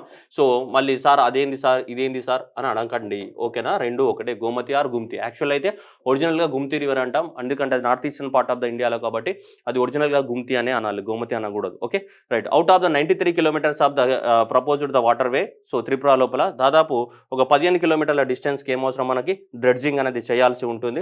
ఆ డ్రెడ్జింగ్ చేస్తామని దానికి 24 కోట్ల రూపాయలని అప్రూవల్ తెలపడం జరిగింది. ఎక్కడి నుంచి అది త్రిపుర నుంచి అటు పోతుంది, అటు బంగ్లాదేశ్కి పోయి మళ్ళీ మేఘనాక్కని మీట్ అవుతుంది. ఓకేనా రైట్. నెక్స్ట్ స్మైల్ అనే ప్రోగ్రామ్ని గవర్నమెంట్ ఆఫ్ ఇండియా రీసెంట్గా అప్రూవ్ చేయడం జరిగింది. స్మైల్ అంటే support for the what marginalised individual for the livelihood and enterprises అని పెద్ద పేరు పెట్టినారు మన వాళ్ళు, మనకి ఎగ్జామ్ గుర్తుండకుండా. సో కాబట్టి ఇక్కడ మనకి ఏంటిది, సపోర్ట్ ఫర్ ఇక్కడ మార్జినలైజ్డ్ ఒకటి గుర్తుపెట్టుకోవాలి. ఓకేనా, మార్జినలైజ్డ్ ఇండివిజువల్స్ ఫర్ ఇదే లైఫ్, ఎల్ఐ అంటే లైఫే కదా, లైవ్లీహుడ్, జీవన ఆధారం. సో ఈ స్కీమ్ కోసం గవర్నమెంట్ ఆఫ్ ఇండియా అనేది 365 కోట్లను కేటాయించింది రాబోయే 5 సంవత్సరాల కోసం. 2021 నుంచి 2026 సంవత్సరం వరకు మనకి సో ఒక 365 కోట్లను కేటాయించడం జరిగింది స్మైల్ ఫండ్ కోసం, ఈ స్మైల్ స్కీమ్ కోసం. క్యా కర్తే ఇస్మే అంటే ఇందులో 2 స్కీమ్స్ ఉన్నాయి. ఈ 365 కోట్లతోటి 2021 నుంచి 2026 వరకు ఈ స్మైల్ ప్రోగ్రామ్ కింద ఇచ్చిన ఫండ్ని ఏం చేయాలి అంటే దీనికోసం వాడాలి. ఒకటి ట్రాన్స్జెండర్స్ కోసం వాడాలి, రెండోది బెగ్గర్స్ కోసం వాడాలి. ఎవరైతే బెగ్గింగ్ చేస్తున్నారో వాళ్ళందరికీ ఏదో ఒకటి చేసి మనము ఒక ఆపర్చునిటీని ప్రొవైడ్ చేయాలి, లైవ్లీవుడ్ ఆపర్చునిటీస్ ప్రొవైడ్ చేయాలి. పేరులోనే అది ఉంది కదా, పేరులోనే support for the what marginalised individual livelihood support అని ఉంది కదా, స్కీమ్ పేరే అది కదా మనకి.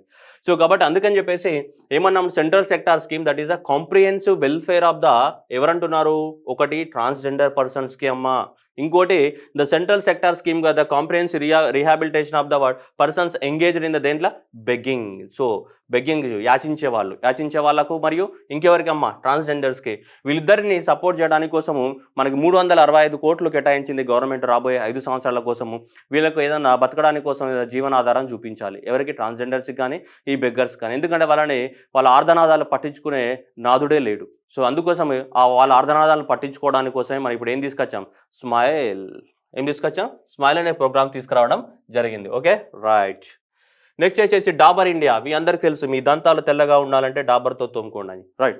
సో మనకి డాబర్ ఇండియా లిమిటెడ్. సో ఈ డాబర్ ఇండియా లిమిటెడ్ ఏంటిదంట, India's first 100% plastic waste neutral FMGC company అంటున్నాడు. అసలు వీళ్ళు ప్లాస్టికే వాడట్లేదట. ఒకవేళ ప్లాస్టిక్ వాడినా కానీ అది రీసైక్లింగ్ చేసుకోవడానికి అవకాశం ఉందని దాని అర్థం. సో అందుకనే ఇది ఇప్పుడు చరిత్రలోకి, వార్తల్లోకి ఎక్కింది. ఇది 100% ప్లాస్టిక్ వేస్ట్ ఏమంటున్నాం, న్యూట్రల్ కంపెనీ అంటున్నాడు. అంటే దాని అర్థం ఏంటిది, ఒకవేళ వాడినా కానీ వాళ్ళకి రీసైక్లింగ్ చేసే కెపాసిటీ ఉంది కాబట్టి ప్లాస్టిక్ న్యూట్రల్ కంట్రీ అని దాని అర్థం. సో కాబట్టి ఇది Dabur Lal Dantmanjan. Okay, so Dabur that is ఆ plastic waste neutral. So India's యొక్క first plastic waste neutral company. ఓకేనా, చాలా జాగ్రత్తగా గుర్తుపెట్టుకోవాలి. Okay, next agriculture zero diesel. మనకి అగ్రికల్చర్లో ఎలక్ట్రిసిటీ అనేది సో కంటిన్యూస్గా సప్లై ఉండదు, కరెంటు పోతూ ఉంటుంది, వస్తూ ఉంటుంది, పాపం ఫార్మర్ ఇబ్బంది పడుతుంది. అందుకోసం ఏం చేశాడు, పొలంలో జనరేటర్ పెట్టుకొని ఇంత డీజిల్ పోసిగా నడిపించుకుంటూ ఉంటాడు. ఆ డొక్కి ఆ జనరేటర్ నడుస్తుంది నడాలి. అందుకోసం గవర్నమెంట్ ఆఫ్ ఇండియా ఏం చెప్పిందంటే ఈ డీజిల్ వల్ల ఎక్కువ పొల్యూషన్ జరుగుతుంది, దాని ప్రైజెస్ కూడా పెరిగిపోతున్నాయి కాబట్టి 2024 నాటికి భారతదేశంలో అగ్రికల్చర్ సెక్టార్లో డీజిల్లే వాడకూడదట. అంటే ఏం వాడాలి సార్ అని డౌట్ వస్తుంది. ఏం వాడాలి, సూర్యరశ్మి ద్వారా పండే సోలార్ ఎనర్జీని వాడాలమ్మా, అర్థమవుతుందా? సో కాబట్టి ఆ సోలార్ ఎనర్జీని ప్రమోట్ చేయాలంటే డీజిల్ని వాడకూడదు. అలా మన గవర్నమెంట్ ఆఫ్ ఇండియా టార్గెట్ పెట్టుకుంది. మొన్న మన మినిస్టర్ గారు మాట్లాడుతూ ఏం చెప్తున్నాడు అయ్యా అంటే 2024 సంవత్సరం నాటికి మనకి renewable energy to replace our diesel in the agriculture sector by the 2024. Zero diesel. So దేనిలో అగ్రికల్చర్ సెక్టార్లో జీరో డీజిల్, అసలు మనం డీజిల్ వాడకూడదు. సో ఈ జనరేటర్స్కి కానీ వీటికి కానీ మోటార్స్ నడడానికి డీజిల్ వాడకుండా సోలార్ ఎనర్జీ ద్వారా కానీ లేదంటే ఏదైనా రెన్యూబుల్ ఎనర్జీ రైట్. సో వాటి ద్వారా మనము రీప్లేస్ చేయాలి అని టార్గెట్ పెట్టుకోవడం జరిగింది. మేజర్గా అయితే సోలార్ ఎనర్జీ, ఇంకా వేరే ఎనర్జీ ద్వారా అంత పెద్ద మోటార్ల యొక్క హెచ్పి కెపాసిటీకి సరిపోదు కాబట్టి మేజర్గా solar energy. Next one ocean summit. One ocean summit సముద్రాలకు సంబంధించినటువంటి సమ్మిట్ అనమాట. వన్ ఓషన్ సమ్మిట్ అనేది ఫ్రాన్స్లో జరిగింది. ఎక్కడ మనకి ఫ్రాన్స్లోని ద బ్రెస్ట్ ఇన్ ద ఫ్రాన్స్లో జరగడం జరిగింది. వెరీ ఇంపార్టెంట్ అమ్మా ఇది. ఎప్పుడు ఫిబ్రవరి 9 నుంచి 11. ప్లీజ్ దయచేసి గుర్తుపెట్టుకోవాలి. ప్లీజ్ ఎక్కడ జరిగిందనే ప్లేస్ అనేది చాలా చాలా ఇంపార్టెంట్. ఇప్పుడు ఎందుకంటే చాలా సమ్మిట్లు వర్చువల్గా జరుగుతున్నాయి కాబట్టి మనం ఎక్కడ జరిగిందనేది ఇంపార్టెంట్ కాదు. కానీ ప్రీవియస్గా మన COVID-19కి బిఫోర్ కనుక చూస్తే ఏ ప్లేస్లో జరిగిన ఈ సమ్మిట్స్ అనేది చాలా ఇంపార్టెంట్ క్వశ్చన్ అది ఎగ్జామ్లో. COVID-19 వల్ల అన్ని వర్చువల్గా జరుగుతున్నాయి కాబట్టి మనం పెద్దగా పట్టించుకోలేదు. కానీ ఇది ఇప్పుడు వర్చువల్గా జరగలేదు, మంచిగానే జరిగింది. ఏది ఫిజికల్గానే జరిగింది. ఓకే, మీలాగా ఆఫ్లైన్ క్లాసెస్ లాగా. అందుకని చెప్పేసి ఇది మీరు గుర్తుపెట్టుకోవాల్సిన అవసరం ఎంతైనా ఉంది ఎగ్జామ్కి. బ్రెస్ట్ ఫ్రాన్స్లో జరిగింది. ఏది మనకి వన్ ఓషన్ సమ్మిట్ అనేది. One ocean summit under the guidance of the United nations and the world bank ఇద్దరు కలిసి ఆర్గనైజ్ చేయడం జరిగింది. ఓకేనా. సో వన్ ఓషన్ ఏమన్నాడు, the one planet summit for the what ocean. So ఇక్కడ 10th ఫిబ్రవరి నుంచి ఇక్కడ బ్రిటన్లో మన ఫ్రాన్స్లో జరిగింది, బ్రెస్ట్లో. Okay right. ఏంది సంగతి ముచ్చట, ఎందుకు సార్ ఇదంతా చెప్తున్నారు సొల్లు, ఊరికే బోర్ కొడుతుందని మీరు అనుకోవచ్చు మనసులో.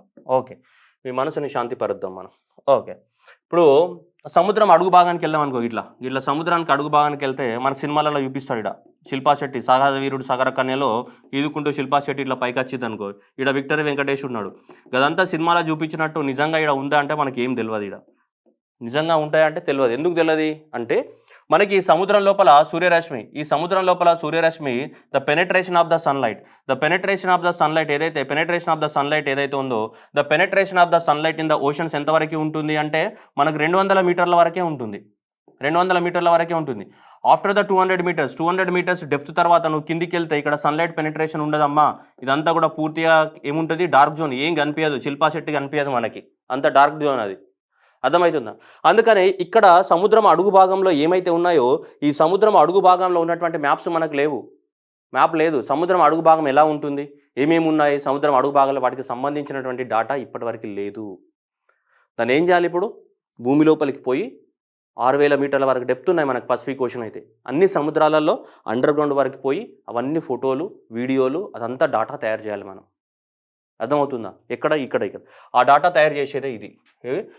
To have at least 80% of the what seabed mapped by the 2030. 2030 నాటికి కనీసము సీ ఫ్లోర్ని మనం మ్యాప్ చేయాలి. సీ బెడ్ ఇక్కడ ఈ ప్రాంతాన్ని మ్యాప్ల ద్వారా చిత్రీకరించాలి. ఏ నాటికి 2030 నాటికన్నా దాదాపు 80% ఆఫ్ ద సీ బెడ్ అన్నా మనం కవర్ చేయాలి. ఎందుకంటే ఇప్పటివరకు లేవు. ఆశ్చర్యకరమైన విషయం ఇది, చాలామందికి కనిపిస్తుంది. నిజంగానే లేవు ఇప్పటివరకు మ్యాప్స్. సముద్రం అడుగు భాగాన ఏముంటుంది అనేది లేదు. మన సినిమాలలో చూపించే సముద్రం అడుగు భాగం కాదు, సముద్రం పైన 200 మీటర్లకు పైనే చూపించేది. ఎందుకంటే 200 మీటర్ల కిందికి దిగితే డార్క్ జోన్, ఏం కనిపించదు. సినిమా కెమెరా కూడా కనిపించదు. శిల్పా శెట్టిని డార్క్లో చూడాలి మళ్ళీ. అర్థమవుతుందా? సో అందుకని చెప్పేసి ఇది మొత్తం కూడా చేయాలి. So to compare the what 20% of the what understanding. Present 20% of the map మాత్రమే ఉంది మనకి. అంటే మన ఇల్లు లాంటిది. మన ఇల్లులో బెడ్రూమ్ మాత్రమే తెలుసు, లేదంటే కిచెన్ మాత్రమే తెలుసు, మిగతా రూమ్లు ఎట్లున్నాయో మనకు తెలియదు. ఇది కూడా అట్లాంటిది అనమాట. అంటే ఎంత 20% మాత్రమే సముద్రం అడుగు భాగం తెలుసు, మిగతా 80% తెలియదు. ఆ 80%కి రీచ్ అవ్వాలి ఏ నాటికి, 2030 నాటికి మళ్ళీ. Okay right. దానికోసమే ఈ సమ్మిట్లో మనకి నిర్ణయాలు తీసుకున్నారు. మనకి ఇండియా నుంచి మన మోదీ గారు మాట్లాడడం జరిగింది ఈ సమ్మిట్లో. దీనికి సంబంధించి వన్ ఓషన్ సమ్మిట్లో. ఓకేనా రైట్. ఇంత సొల్లు చెప్పినా ఇంకా ఎగ్జామినేషన్లో ఆన్సర్ పెట్టకపోతే మీ ఇష్టం అది. ఇక బయోమాస్ బేస్డ్ హైడ్రోజన్. ఈ బయోమాస్ అంటే వేస్ట్ మెటీరియల్స్ ఉంటాయి కదా, ఈ వేస్ట్ మెటీరియల్కి సంబంధించి ఆ వేస్ట్ మెటీరియల్స్ నుంచి మళ్ళీ ఏం తయారు చేయాలంటే హైడ్రోజన్ తయారు చేయాలంట. ఇక్కడ చూడండి, ఇక్కడ ప్యాడ్ ఇట్లా కనిపిస్తుంది, ఇదంతా కూడా బయోమాస్ అనమాట. ఈ బయోమాస్ నుంచి దీన్ని ఏం చేయాలి, ఇట్లా హైడ్రోజన్ తయారు చేయాలి. ఈ హైడ్రోజన్ ఏం చేయాలి, వెహికల్లో వాడుకోవాలి. So right. So that India's first coming biomass based hydrogen plant is coming up in the wear. మనకి ఇక్కడ ఖాండ్వా డిస్ట్రిక్ట్ ఆఫ్ మధ్యప్రదేశ్లో రాబోతుంది. దాదాపు ఈ 2 కంపెనీస్ కలిసి పెడుతున్నారు. ఒకటేది వాటోమో ఇంజనీర్స్ లిమిటెడ్, రెండోది బైజిల్ గ్రీన్ ఎనర్జీ లిమిటెడ్. ఈ 2 కంపెనీస్ యొక్క హెడ్ క్వార్టర్ ఏడుందంటే మన ఫేవరెట్ వెబ్ సిరీస్ మీర్జాపూర్లో ఉన్నాయి. ఓకే, ఈ 2 కూడా ఏది, సో ఇది వాటోమో ఇంజనీర్స్ లిమిటెడ్ యొక్క హెడ్ క్వార్టర్ కానీ, లేదంటే బీజిల్ యొక్క హెడ్ క్వార్టర్ కానీ, ఈ 2 ఉత్తరప్రదేశ్లోని మీర్జాపూర్లో ఉన్న ఈ 2 కంపెనీస్ యొక్క హెడ్ క్వార్టర్. ఇవి 2 కూడా ఉత్తరప్రదేశ్కి చెందినటువంటి కంపెనీస్. కానీ మధ్యప్రదేశ్లో ఏం పెడుతున్నాయి, ఒక ఖాండ్వా డిస్ట్రిక్ట్లో ఒక పెద్ద మనకి ప్లాంట్ని ఎస్టాబ్లిష్మెంట్ చేస్తున్నాయి. ఆ ప్లాంట్ యొక్క స్పెషాలిటీ ఏంటిదంటే బయోమాస్ వేస్ట్ మెటీరియల్స్ ఏవైతే ఉన్నాయో దాని నుంచి ఏం క్రియేట్ చేస్తారంట, హైడ్రోజన్ని తయారు చేస్తారంట. That is the India's first biomass based a plant, అది హైడ్రోజన్ ప్లాంట్ని పెట్టబోతున్నాయి 2 కంపెనీస్ కలిసి. ఇక్కడ మధ్యప్రదేశ్ స్టేట్లో రాబోతుంది. ఓకే, లాస్ట్ వీక్ కరెంట్ అఫైర్స్లో కూడా చదువుకున్నాం మనం. మధ్యప్రదేశ్లో ఏమొస్తుంది? ఇండియాస్ ఫస్ట్ జియో పార్క్ అన్నాం. ఇండియాస్ ఫస్ట్ రాక్ మ్యూజియం ఎక్కడ? Hyderabad. India's first geo park ఎక్కడ? మనకి నిన్న లంహేటా. ఎక్కడ? లంహేటా, జబల్పూర్, మధ్యప్రదేశ్ అని చదివాం లాస్ట్ వీక్ కరెంట్ అఫైర్స్లో. ఇప్పుడు ఈ వీక్ కరెంట్ అఫైర్స్లో ఏమొచ్చింది? So hydrogen based plant, biomass based hydrogen generating plant ఎక్కడ? మధ్యప్రదేశ్లో. ఓకేనా? కన్ఫ్యూజ్ అవ్వద్దు, క్లారిటీ మెయింటైన్ చేయండి. Next Atal tunnel. ఇది ఎప్పుడు? October 3, 2020లో ఓపెన్ అయింది. ఇది అటల్ టన్నెల్. సో ఈ అటల్ టన్నెల్ అనేది మనకి ఇదంతా కూడా మనకి पूरा है जम्मू कश्मीर. जम्मू कश्मीर के एड़ा इधर नीचे आ गए तो थोड़ा हिमाचल प्रदेश रहता है. ठीक है. సో హిమాచల్ ప్రదేశ్. సో ఈ హిమాచల్ ప్రదేశ్ నుంచి ఇదంతా కూడా మనకి ఇదంతా ఈ లడాక్ పోను ఇదంతా జమ్మూ కాశ్మీర్ రీజన్. ఇక్కడ ఏమున్నాయి మనకి? పీర్ పంజల్ రేంజెస్ ఉన్నాయి. క్యా హోతా బేటా ఇధర్? పీర్ పంజల్ రేంజెస్ ఉన్నాయి. పీర్ పంజల్ రేంజెస్ అంటే ఏంటిది? మనకి మిడిల్ హిమాలయాస్ లేదా లెస్సర్ హిమాలయాస్. ఇక్కడ పైన గ్రేటర్ హిమాలయాస్ ఉంటాయి కదమ్మా. ఈ పైన గ్రేటర్ హిమాలయాస్, మధ్యలో ఉండేటివి మిడిల్ హిమాలయాస్, ఈ కింద ఉండే వాటిని ఏమంటావు? ఔటర్ హిమాలయాస్ అంటావు. సో కానీ జమ్మూ కాశ్మీర్లో ఈ మిడిల్ హిమాలయాస్ని ఏ పేరుతో పిలుస్తాం మనం? పీర్ పంజల్ శ్రేణులని పిలుస్తాం. ఏమంటాం? పీర్ పంజల్ శ్రేణుస్. Okay, Pir Panjal ranges. So ఈ పీర్ పంజల్ రేంజెస్ లోపలనే మనకు ఒక చిన్న పాస్ ఉంది, రోహతాంగ్ పాస్. క్యా బోల్తే హై ఉస్కు? రోహతాంగ్ పాస్ ఉంది ఇక్కడ. ఇక్కడ హిమాచల్ ప్రదేశ్లో. సో హిమాచల్ ప్రదేశ్లో ఏ పాస్ ఉంది మనకి? ఇక్కడ రోహతాంగ్ పాస్. రోహతాంగ్ పాస్ అంటే ఏంటి? పాస్ అంటే ఏంటిదమ్మా? స్మాల్ గ్యాప్ అనమాట. పాస్ అంటే రోడ్ అని దాని అర్థం. రెండు మౌంటైన్స్ మధ్యన గ్యాప్ ఉంటుంది. ఇట్లా మౌంటైన్ ఇట్లా ఉంటుంది కదా, ఒక మౌంటైన్ ఈడు ఉంటుంది, ఇలా ఉండి మళ్ళీ ఇంకొక మౌంటైన్ ఇట్లా ఉంటుంది. ఈ మధ్యలో గ్యాప్ ఉంది కదా, ఈ గ్యాప్ని ఏమంటాం మనం? పాస్ అంటాం. ఈ పాస్లో ఏం చేయాలి? రోడ్లు, రైల్వే మార్గాలు వేసుకోవాలి మనం పోవడానికి కోసం. ఓకే, సో ఈ పాస్. సో అలా రోహతాంగ్ పాస్ అనేది మనకి ఎక్కడ ఉంది? ఇక్కడ పీర్ పంజల్ రేంజెస్లో ఏముంది మనకి? ఇక్కడ రోహతాంగ్ పాస్ ఉంది. ఏ రాష్ట్రంలో? హిమాచల్ ప్రదేశ్లో ఉంది. ఈ రోహతాంగ్ పాస్లో ఏం చేస్తామంటే మనం ఒక టన్నెల్ని నిర్మించాం. ఏ పాస్లో? రోహతాంగ్ పాస్లో టన్నెల్ని కట్టినాం. ఆ టన్నెలే అటల్ బిహారీ వాజ్పేయి యొక్క కళ, అది ఆ టన్నెల్ కట్టాలని. అందుకోసమే ఆ టన్నెల్నే ఏమని పేరు పెట్టామంటే మనం అటల్ టన్నెల్ అని పేరు పెట్టాం. ఏమని? అటల్ టన్నెల్ అని పేరు పెట్టాం మనం. October 3, 2020 రోజు మనకి ప్రైమ్ మినిస్టర్ నరేంద్ర మోదీ గారు సో ఈ అటల్ టన్నెల్ని మనకి ఓపెన్ చేయడం జరిగింది. దాదాపు 9 కిలోమీటర్ల పొడవు ఉంటుంది. ఇది ఎంత? 9 kilometers ఆఫ్ ద సో మనకి లెంత్ ఉంటుంది అటల్ టన్నెల్ అనేది. ఓకేనా? సో జాగ్రత్తగా గుర్తుపెట్టుకోవాలి. ఓకే, మరి అటల్ టన్నెల్ యొక్క high altitude tunnel in the world. ఇది దాదాపు 10,000 feet కన్నా హైట్లో ఉన్నటువంటి టన్నెల్ ఇది. ఏది? ఇది అని మనం చెప్పుకున్నాం. ఇన్ని రోజులు డబ్బా కొట్టుకున్నాం ప్రపంచంలోనే హైయెస్ట్ ఆల్టిట్యూడ్లో ఉన్న టన్నెల్ అని. మనం డబ్బా కొట్టుకోకుండా ఇప్పుడు ఏమైందంటే దీనికి రికగ్నైజేషన్ వచ్చింది. ఎవరు? World book on the February 9, 2022. చూడండి ఎవరు రికగ్నైజ్ చేశారనేది చాలా చాలా important. The world book of the records of the united kingdom recognised. ఏమని? Certified officially. ఏమని చెప్తున్నారు? Certified at. అఫీషియల్గా సర్టిఫై చేసిందట. ఏమని? The Atal tunnel is the world longest highway tunnel above the 10,000 feet. మీటర్లో కన్వర్ట్ చేస్తే 3,000 meters from the main sea level. ప్రపంచంలోనే highest altitude tunnel అని దీనికి రికగ్నైజేషన్ అఫీషియల్గా రావడం జరిగింది. ఇన్ని రోజుల పాటు ఎవరు? మనమే డబ్బా కొట్టుకున్నాం. కానీ ఇప్పుడు అది ఆ రోహతాంగ్ పాస్లో 10,000 feet హైట్లో ఉంది. అది మనకి దేంట్లో? పీర్ పంజల్ శ్రేణులలో ఉంది అది. సో అలా మనం ఇన్ని రోజులు మనమే అనుకున్నాం, కానీ ఇప్పుడు అఫీషియల్గా మనకి దానికి రికగ్నైజేషన్ ఇవ్వడం జరిగింది. The longest highway tunnel above the 10,000 feet. అది ఎక్కడ ఉంది? హిమాచల్ ప్రదేశ్లో. ఏ పాస్లో? రోహతాంగ్ టన్నెల్లో మనకి రోహతాంగ్ పాస్లో ఉంది మనకి దానికి సంబంధించి. ఓకేనా? So that is constructed by the border road organisation. 92 kilometers ఉంది. October 3 రోజు ఓపెన్ అయింది. ఏ రేంజెస్లో ఉంది? పీర్ పంజల్ రేంజెస్లో ఉంది. ఏ పాస్లో ఉంది? రోహతాంగ్ పాస్లో ఉంది. That is the world's longest highest motorisable tunnel. So 13,000 feet height Rohtang పాస్లో ఉంది మనకి. Okay, right. నెక్స్ట్ PSLV 52 మనకి రీసెంట్గా February 14 రోజు మీ ఫేవరెట్ వ్యాలంటైన్స్ డే రోజు పాపం PSLV మీకు గిఫ్ట్ ఇచ్చింది. ఏమని? చదువుకోండి అని చెప్పి PSLV 52 లాంచ్ చేయడం జరిగింది మీకోసం. సో దీనిలో ఈ PSLV 52 ద్వారా మనకి February 14 రోజు సతీష్ ధావన్ స్పేస్ సెంటర్ మనకి శ్రీహరికోట నుంచి లాంచ్ చేశారు మనకి. సో 3 శాటిలైట్స్ తీసుకెళ్ళింది అది. ఏది? PSLV 52. ఒకటి earth observation satellite, main satellite, దాంతోపాటు co passenger satellites inspire sat 1 and INSAT 2D. ఈ 3 శాటిలైట్స్ని లాంచ్ చేయడం జరిగింది మనకి దేని ద్వారా? PSLV 52 ద్వారా. సో ఇది మొత్తానికి సో దట్ ఈస్ 54వ జర్నీ. దీంట్లో ఏది? 2 ఫెయిల్ అయినాయి. అందుకోసం ఇదేంటి? ఒరిజినల్గా PSLV 54th ఫ్లైట్ కానీ 2 ఫెయిల్ అయినాయి కాబట్టి దీని నంబర్ ఏమైంది మనకి? PSLV 52 అయింది. ఓకే, ఒరిజినల్గా చూసుకుంటే PSLV సిరీస్లో 54వ లాంచింగ్ ఇది, కానీ 2 ఫెయిల్ అయినాయి కాబట్టి 52నే ఉంటుంది జనరల్గా PSLV 52 మొత్తానికి. So okay, 23rd flight of the what PSLV XL series. ఇవంతా అవసరం లేదు, జస్ట్ మీకు PSLV 52 గుర్తుపెట్టుకుంటే సరిపోతుంది. ఈ 3 శాటిలైట్స్ లాంచ్ చేయడం జరిగింది. ఏ రోజు? February, right. మరి ఈ 3 శాటిలైట్లు ఏం చేస్తాయన్నది point. Okay, earth observation satellite. So first earth observation satellite launch చేసాం. ఈ ఎర్త్ అబ్జర్వేషన్ శాటిలైట్ అంటే ఎర్త్ పైన ఉన్న ఎర్త్ని ఏం చేస్తుంది అబ్జర్వేషన్ అంటే ఎలాంటి టైంలో అయినా మంచి సో ఫుల్ ఏమంటారు మన 4K పిక్చర్ క్లారిటీ ఉండాలి కదా, అలాంటి వాటిని ఇది చూస్తాను అనమాట. Used the application such as what, so అగ్రికల్చర్లో కానీ, లేదంటే ఫారెస్ట్రీ కానీ, లేదంటే ప్లాంటేషన్స్ కానీ, సాయిల్ మాయిశ్చర్ కానీ, సో హైడ్రాలజీ కానీ, ఫ్లడ్ మ్యాపింగ్ కానీ, ఇవన్నీ చేస్తుంటుంది అనమాట. క్లియర్ కట్ ఇమేజెస్ పంపిస్తుంటాను, 4K ఇమేజెస్ పంపిస్తుంటుంది, హెచ్డి ఇమేజెస్. ఏది ఎర్త్ అబ్జర్వేషన్ శాటిలైట్. ఓకేనా, దాని పనే అది ఇమేజెస్ తీయడం అనమాట. రైట్. దాంతోపాటు ఇన్స్పైర్ 180 అనేది లాంచ్ చేసాయి. ఇది స్టూడెంట్ శాటిలైట్. సో ఇది స్టూడెంట్స్ తయారు చేసినటువంటి శాటిలైట్. సో అరౌండ్ 8.1 కిలోగ్రామ్ అనేది ఉంది విత్ 1 year మిషన్ లైఫ్. దీని యొక్క లైఫ్ అనేది 1 మిషన్. ఇది అండర్స్టాండింగ్ ఆఫ్ ద పూర్తిగా ఏంటి అయనోస్పియర్కి సంబంధించినటువంటి లేయర్ గురించి స్టడీ చేస్తాం. మనకి అట్మాస్ఫియర్లో 4వ లేయర్ అయనోస్పియరే కదా. नीचे क्या रहता है ट्रोपोस्फियर, उसके बाद स्ट्राटोस्फियर, उसके बाद मीसोस्फियर और ऊपर पूरा सबसे ऊपर कौन सी लेयर रहता है बेटा, సో అయనోస్ఫియర్. సో ఈ అయనోస్ఫియర్ అనేది ఉంటుంది కాబట్టి 200 మీటర్ల హైట్లో ఈ అయనోస్ఫియర్లో ఏం జరుగుతున్నాయి అనే దాన్ని స్టడీ చేయడానికి కోసం దీన్ని ఇన్స్పైర్ SAT-1ని పంపించడం జరిగింది. 8.1 ఆల్మోస్ట్ 1 year లైఫ్ పీరియడే ఉంటుందని.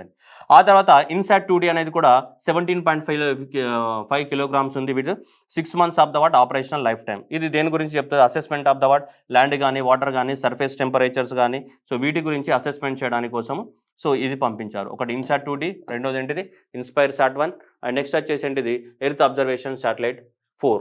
ఓకే, సో ఇలా మనకి మూడిట్లను లాంచ్ చేయడం జరిగింది దీని ద్వారా, ఇది PSLV-52 ద్వారా. నెక్స్ట్ జియో.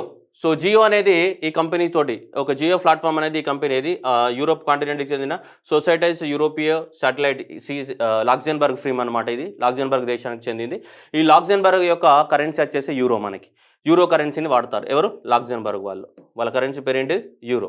సో ఈ లాక్సెంబర్గ్ కంపెనీ జియో ఇద్దరు కలిసి శాటిలైట్ బేస్డ్ బ్రాడ్బ్యాండ్ కమ్యూనికేషన్స్ని స్టార్ట్ చేస్తారంట జాయింట్ వెంచర్గా. ఇందులో జియో వాళ్ళది 51% షేరు, ఈ లాక్సెంబర్గ్ కంపెనీ యొక్క షేరు 49%. ఇద్దరు కలిసి భారతదేశంలో సో మనకి ఈ శాటిలైట్ బేస్డ్ బ్రాడ్బ్యాండ్ కనెక్టివిటీ ఇప్పుడంటే మనకు ఆప్టికల్ ఫైబర్ ద్వారా కదా మనం అందిస్తున్నాం. ఏంటి ఈ బ్రాడ్బ్యాండ్ అనేది ఇప్పుడు ఆప్టికల్ ఫైబర్ ద్వారా అందిస్తున్నాం. ఇప్పుడు ఆప్టికల్ ఫైబర్ ద్వారా కాకుండా మొబైల్ కమ్యూనికేషన్ ఎట్లా వస్తుంది? శాటిలైట్ ద్వారా వస్తుంది. అలానే నెక్స్ట్ బ్రాడ్బ్యాండ్ని కూడా శాటిలైట్ ద్వారా తీసుకురావాలి. మొబైల్ కమ్యూనికేషన్ ఎట్లయితే శాటిలైట్లో జరుగుతుందో అలానే బ్రాడ్బ్యాండ్ కనెక్టివిటీ కూడా శాటిలైట్స్ ద్వారా తీసుకురావాలని చెప్పేసి ప్రయత్నాలు మొదలుపెట్టారు ఈ రెండు కంపెనీస్. శాటిలైట్ బేస్డ్ బ్రాడ్బ్యాండ్ ఏది so global mobile personal communication satellite so by ఈ రెండు కంపెనీస్ లాక్సెంబర్గ్కి సంబంధించినటువంటి ఇది ఏది society European satellite and next వచ్చేసి ఇండియాకి చెందినటువంటి జియో.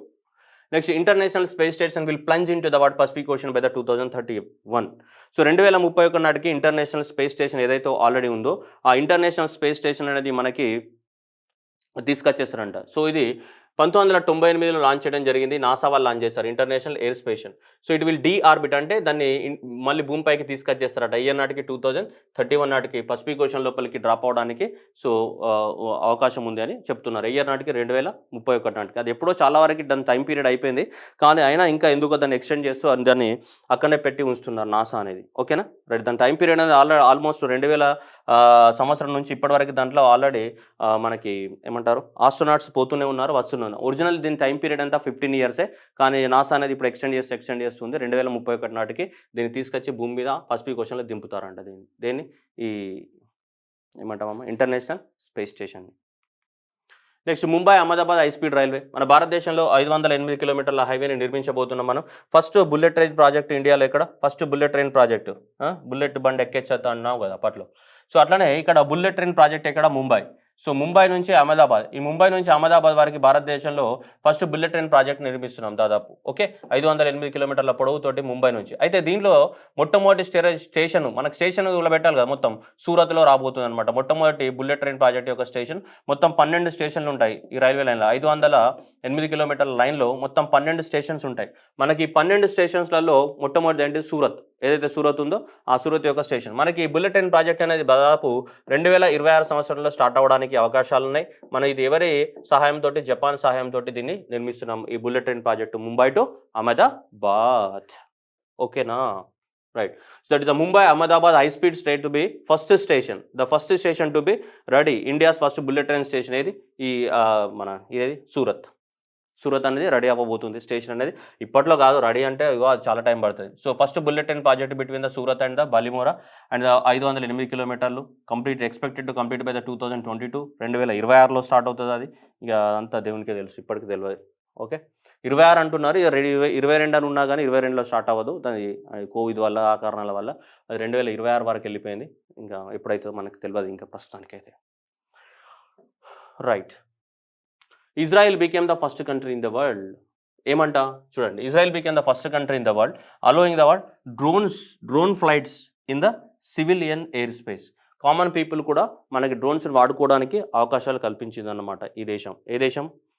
ఇజ్రాయెల్. సో ఇజ్రాయెల్ అనేది మనకి the first country allow the drones to operate in civilian air space. Common people ఉండే ఏరియాస్లో కూడా ఒక చిన్న సర్టిఫికేట్ తీసుకొని ఆ సర్టిఫికేట్ ఉంటే చాలు నువ్వు డ్రోన్స్ని ఎవరైనా వాడుకోవచ్చు. మంచిగా డ్రోన్స్ ద్వారా మీ ఇల్లు మీద సో ఫోటో తీసుకోవచ్చు. మీ ఇంట్లో పూల మొక్కలు ఉంటే డ్రోన్స్ ఎగరేసి మీ ఇంట్లో ఉన్న పూల మొక్కలను తీసుకోవచ్చు. చిన్న లిటిల్ రోజ్ ఫ్లవర్ని కూడా పెద్ద ఫ్లవర్ లాగా చూపించుకోవచ్చు. నీ ఇష్టం. కానీ అది మన దేశంలో కాదు, ఎక్కడ ఇజ్రాయెల్కో అలా చేయాలంటే మరి. ఓకేనా? రైట్. నెక్స్ట్ స్వరాజబిలిటీ. ఈ ఫిజికల్లీ డిసేబుల్డ్ పీపుల్ ఎవరైతే ఉన్నారో ఫిజికల్ డిసేబుల్డ్ పీపుల్కి పాపం వాళ్ళకి ఏమైనా జాబ్ స్కిల్స్ కావాలి అంటే మరి చాలా కష్టం. మరి వాళ్ళ జాబ్ ఆపర్చునిటీస్ వెతుక్కోవాలంటే చాలా కష్టం. మరి ఎలా అంటే అందుకోసం వాళ్ళకి ఒకటి ఆర్టిఫిషియల్ ఇంటెలిజెన్స్ బేస్డ్. ఈ ఆర్టిఫిషియల్ ఇంటెలిజెన్స్ బేసిస్ పైన Indian institute of that IIT Hyderabad వాళ్ళు and youth for the jobs and the visual quest and the Kotak Mahindra ఈ గ్రూప్ అంతా కలిసి ఏం చేశారంటే స్వరాజబిలిటీ అంటే సెల్ఫ్ ఎబిలిటీ అని. సో ఎవరైతే మనకి ఫిజికల్లీ డిసేబుల్డ్ పీపుల్ ఉన్నారో వాళ్ళందరి కోసం ఇంటర్నెట్లో మనకి జాబ్ని సెర్చ్ చేసుకోవడానికి కోసము ఒక ఆర్టిఫిషియల్ ఇంటెలిజెన్స్ బేస్డ్ సిస్టమ్ని తయారు చేయడం జరిగింది. ఎవరు? ఐఐటి హైదరాబాద్ ప్లస్ ఈ కోటక్ మహీంద్రా అండ్ ఈ organisation youth for the jobs and visual quest అనే ఆర్గనైజేషన్స్ అందరు కలిసి దాని పేరు ఏంటిది మనకి స్వరాజబిలిటీ అనేది. ఓకే. సో Swarajability helps the people and the job seekers with disabilities to acquire and relevant skills and find the jobs after the analysing the what profile. A beta version of the Swarajability, that is India's first job portal powered by the artificial intelligence, specially for the what?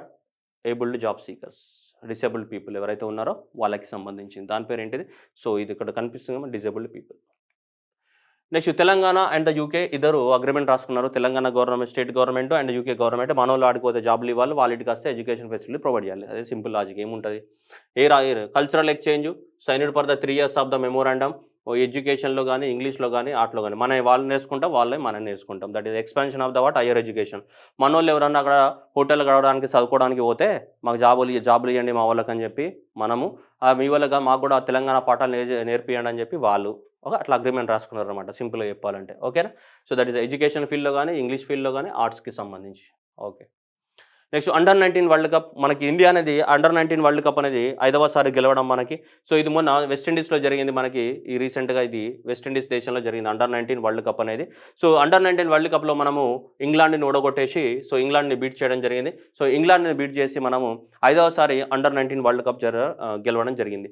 So ఈ under-19 world కప్కి సంబంధించి ICC international cricket council దుబాయ్లో ఏదైతే ఉందో ఆ international cricket కౌన్సిలే మనకి ఈ under-19 world కప్ని కూడా conduct చేస్తుంది. ఓకేనా? ఇది 5వసారి మనం గెలవడం. ఓకేనా? సో అంతకుముందు ఆస్ట్రేలియా 3 సార్లు గెలిస్తే ఇండియా అనేది 5వసారి ఈ గెలవడం అనమాట. మనకి జనవరి ఫిబ్రవరి మంత్లో ఎక్కడ జరిగింది? వెస్టిండీస్లో జరిగింది మనకి. ఇది అయితే కెప్టెన్ ఎవరు అనేది మనకి ఇంపార్టెంట్. ఎవరు? Yash Dhull. So Yash Dhull is the captain of the ఢిల్లీకి సంబంధించిన పిల్లోడు. So Yash Dhull is the captain of the under nineteen cricket team of the India. So ఇది ఇంపార్టెంట్ మనకి. సో నెక్స్ట్ దానికి సంబంధించిన కోచ్ అయితే ఇతని పేరు సో కనిట్కర్ అనే అతను కోచ్ మనకి. ఇండియా అనేది అంతకుముందు గెలిచింది. ఇది 5వసారి గెలవడం ఇండియా అనేది. ఏది? అండర్-19 వరల్డ్ కప్ 2000 సంవత్సరంలో గెలిచింది. Mohammad Kaif is the captain అప్పట్లో. రైట్. సో 2008లో వరల్డ్ కప్ గెలిచింది. Virat Kohli is the captain. And 2012లో గెలిచింది Unmukt Chand is the captain. And 2018లో గెలిచింది Prithvi Shaw is the captain. And next వచ్చేసి 2022లో గెలిచింది ఎవరు కెప్టెన్ మనకి? యష్దుల్. సో ఎవరైతే యష్దుల్ ఉన్నారో ఈ Yash Dhull is acted as a captain of the what? So under nineteen cricket టీమ్కి సంబంధించి. రైట్. ఎన్నోసారి గెలవడం మనం? 5 సార్లు. 2008, 12, 18, 22. సో ఈ సంవత్సరాలలో మనం ఏం చేసామని ప్రతి 4 సంవత్సరాలకు ఒకసారి గెలుస్తున్నాం. ఒకసారి 4 గ్యాప్ వచ్చింది, 4 గ్యాప్ వచ్చింది, 4 అలా. ఓకే. 4-6 సంవత్సరాల గ్యాప్లలో గెలుస్తున్నాం. అది కాదు మనకి ఎన్నిసార్లు గెలిచామన్నది ఇంపార్టెంట్. ఎక్కడ జరిగింది? వెస్టిండీస్లో జరిగింది. ఎవరిని ఓడగొట్టాం? ఇంగ్లాండ్ని ఓడగొట్టడం జరిగింది. ఓకే. రైట్. సో అది గుర్తుపెట్టుకోవాల్సిన అవసరం ఉంది మనకి. Next ESPN cricket awards. ESPN channel అనేది మీ అందరికి తెలుసు. మన బచ్పన్లో క్రికెట్ యూజ్ చేసేదంతా కూడా ESPN ఛానలే. సో ESPN ఛానల్ వాళ్ళు కూడా ఎవ్రీ ఇయర్ అవార్డ్స్ ఇస్తుంటారు. ఓకే. సో, ఆ అవార్డుల్లో మనకి బెస్ట్ బ్యాట్స్‌మెన్‌గా చూసుకుంటే మనకి Rishabh Pant. So, that is Rishabh Pant is the test batting award and Kane Williams is the captain of the year award అనేది ఈ రెండింటికి రావడం జరిగింది మనకి. దేనికి సంబంధించి ఈ ఈఎస్‌పీఎన్ ఛానెల్ వాళ్ళు ఇచ్చే ఈఎస్‌పీఎన్ క్రిక్ ఇన్ఫో అవార్డ్స్ అనేటివి. సో, మనకి ఇక్కడ రిషబ్ పంత్‌కి అండ్ ఇక్కడ చూస్తే ఎవరికి కేన్ విలియమ్స్‌కి ఈ అవార్డ్స్ రావడం జరిగింది. బెస్ట్ టెస్ట్ బ్యాట్స్‌మెన్ ఆస్ట్రేలియాకి సంబంధించిన మొన్న ఆస్ట్రేలియా మీద గెలిచినప్పుడు అక్కడ మంచిగా ఆడడం జరిగిందని చెప్పేసి. సో, మెన్స్ లోపల టెస్ట్ బ్యాటింగ్ లోపల ఎవరు రిషబ్ పంత్ ఇండియా. ఈ క్వెషన్ ఇంపార్టెంట్ ఎందుకంటే ఇండియాకి సంబంధించింది కాబట్టి. సో, ఈ టెస్ట్ బౌలింగ్ ఇది మనకు అవసరం లేదు. మెన్ ఆడియో బ్యాటింగ్ చూసుకుంటే ఎవరు ఫకాస్ జమాన్ పాకిస్తాన్. సో, ఈ సంవత్సరం చూసుకుంటే ఆల్మోస్ట్ అన్ని అవార్డ్స్ పాకిస్తాన్ వాళ్ళకే వస్తున్నాయి. మీరు చూసుకుంటే మనం ఇది మొన్న కూడా చదివాం మనం ప్రీవియస్ కరెంట్ అఫైర్స్‌లో కూడా test cricketer of the year, ICC test cricketer of the year కూడా మనం చదివాం కదమ్మా. అయిపోయిందా? అఫ్రిది అని చదివాం కదా! షాహిద్ అఫ్రిది కాదమ్మా, షహన్జా అఫ్రిది అని చదివాం కదమ్మా. రైట్. సో, టీ20 ఆడియో బ్యాటింగ్‌లో మెన్స్‌లో చూసుకుంటే సో, జోస్ బట్లర్ సో, ఇంగ్లాండ్‌లో ఉన్నారు మళ్ళీ. ఇక ఉమెన్ బ్యాటింగ్‌లో చూసుకుంటే ఈమెనే ఉంటుంది ఎప్పుడు బెత్ మూనీ ఆస్ట్రేలియా. సో, ఇలా ఉన్నారు. ఇవన్నీ గుర్తుపెట్టుకోవాలని సార్ అంటే ఇవన్నీ ఏమో అవసరం లేదు. మనకి ఇండియా నుంచి ఇక్కడ ఎవరున్నారు మనకి మెన్స్ క్రికెట్‌లో పర్టిక్యులర్‌గా రిషబ్ పంత్ ఉన్నాడు కాబట్టి అది గుర్తుపెట్టుకోవాల్సిన అవసరం ఉంది. ఓకేనా? ఇది very important. ICC cricket test క్రికెట్‌కి సంబంధించి మనోనికి దేంట్లో వచ్చింది వన్‌డేలో కాదు టెస్ట్‌లో వచ్చింది. మెన్స్ ఆడియో బ్యాటింగ్‌లో ఎవరున్నారు ఇక్కడ ఫకర్ జమాన్. ఓకే. సో, అది ఫకర్ జమాన్ పాకిస్తాన్‌కి ఉన్నాడు. టెస్ట్ క్రికెట్‌లో అయితే ఇండియా నుంచి రిషబ్ పంత్ ఉన్నాడు. బెస్ట్ కెప్టెన్ ఎవరు మనకి Kane Williamson. So, New Zealand captain. So, కాబట్టి ఇదొక్కటి గుర్తుపెట్టుకుంటే సరిపోతుంది. అంతా ఇంకా కొంచెం డౌట్ ఉంటే ఇది టెస్ట్ క్రికెట్ ఇదని గుర్తున్నప్పుడు ఇది గుర్తుపెట్టుకోండి. ఆడియోలో ఎవరు ఫకర్ జమాన్. ఆడియోలో ఫకర్ జమాన్ వన్‌డే ఇంటర్నేషనల్‌లో. ఓకే. టీ20లో ఎవరు జోస్ బుట్లర్. ఓకేనా. సో, వన్‌డేలో అయితే ఎవరు Fakhar Zaman. So, next test క్రికెట్‌లో అయితే రిషబ్ పంత్. అండ్ నెక్స్ట్ టీ20లో అయితే ఎవరు ఈ Jos Buttler. Next Lata Mangeshkar. మీ అందరికీ తెలుసు లతా మంగేష్కర్ చనిపోవడం జరిగింది. So, that is the voice of the millennium and the nightingale of the India. So, అని చాలా రకాలుగా పిలుస్తుంటాం మన లతా మంగేష్కర్ గారు. సో, 1929లో మనకి ఇండోర్‌లో జన్మించడం జరిగింది లతా మంగేష్కర్ గారు. సో, తర్వాత ఈమె గురించి ఏం క్వెషన్స్ వస్తాయని మనం ఎక్స్‌పెక్ట్ చేయలేం. ఎందుకంటే ఈమె స్టోరీ చాలా ఉంది. కాబట్టి ఎగ్జామ్ పర్పస్‌లో ఏమైనా ఎక్స్‌పెక్టెడ్ క్వెషన్స్ ఏమైనా ఉన్నాయా అంటే కొన్ని ఉన్నాయి. వాటి గురించి నేను డిస్కస్ చేస్తున్నా. 1974 సంవత్సరంలో లతా మంగేష్కర్ గారు గిన్నిస్ బుక్ ఆఫ్ ద రికార్డ్‌లోకి ఎక్కడం జరిగింది. ఎందుకు 1974లో లతా మంగేష్కర్ గారు గిన్నిస్ బుక్ ఆఫ్ రికార్డ్‌లోకి ఎక్కారంటే అంటే 1948 నుంచి 1974 ఈ గ్యాప్ లోపల దాదాపు మనకి 25,000 పాటల్ని పాడిందామె. అంటే మహమ్మద్ రఫీని బీట్ చేసింది. మహమ్మద్ రఫీ ఆ టైంలో 28 వేల సాంగ్స్ పాడాడు. కానీ మనకి లతా మంగేష్కర్ గారు 1948 నుంచి 74 ఈ గ్యాప్‌లో 20 భాషలలో 25,000కి పైగా సాంగ్స్ పాడడం జరిగింది. గ్రేట్. ఒక పర్సన్ 25,000 సాంగ్స్ పాడడం అనేది అసలు అది చాలా గ్రేట్. అది ఎప్పటికి 1974 నాటికి మీరు ఆలోచించండి.